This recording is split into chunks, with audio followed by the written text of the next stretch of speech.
dawuh ta niki. Ora kok dikumpul. Anggur ya.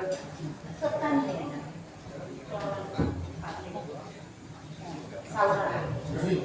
Keparing kula matur wonten kersa panjenengan Kanjeng Ratu. Sampun karisanan kula menika peperangan kaliyan Patih Salukan.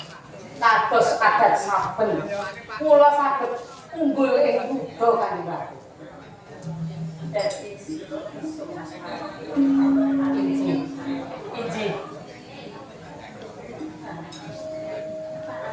Inji.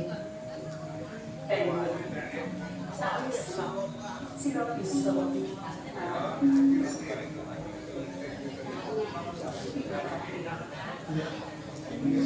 Menika matur Kanjeng Ratu. Sami menika sampun ketingal. Bilih boten wonten raja penglawan ingkang saged ngawonaken aku. Pancen mila ngaten Kanjeng Ratu. Rene sampun ketingal menawi boten wonten raja penglawan ingkang saged ngawonaken kula. Wonten ing papan menika kula badhe nabi janji kaliyan panjenengan Kanjeng Ratu. Monggo disitu. Kalau ing semenak tau janji apa marang sira. Kok sira nagih janji. Mila leres panjenengan boten ndika janji kaliyan.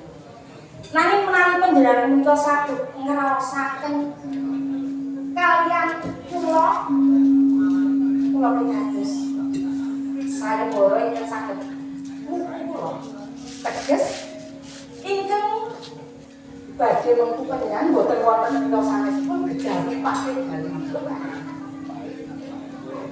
kuwi mau saka karep nanging ingsun sithik wae ora dirasa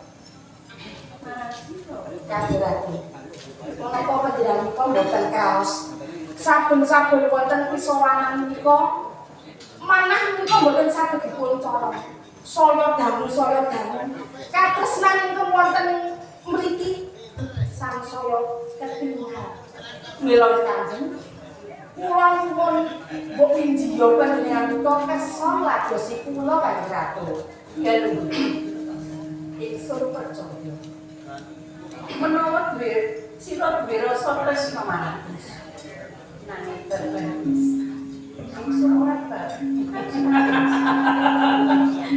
Ratu tresna menika tiba nomor sing baku panjenengan menika kula kali kula ngaten menika Kanjeng panjenengan kedah mangertos lagu-lagu kula wonten ing keraton menika boten sekedhik lho Kanjeng Ratu